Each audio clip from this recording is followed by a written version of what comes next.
تجھے ہر پل یاد کروں گا دعاؤں میں، تو سدا خوش رہے محبتوں کی چھاؤں میں، عزت ہو تیری ہر کسی کی نگاہوں میں، کوئی دکھ درد نہ ملے زندگی کی راہوں میں۔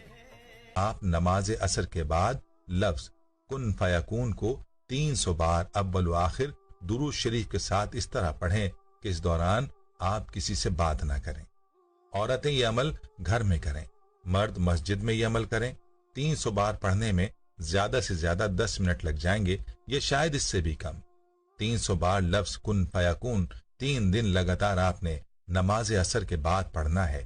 انشاءاللہ رب کعبہ کی قسم، اول تو پہلے ہی دن پڑھنے سے آپ کا کام ہو جائے گا، اگر نہیں دوسرے نہیں تو تیسرے روز لازمی ہو جائے گا۔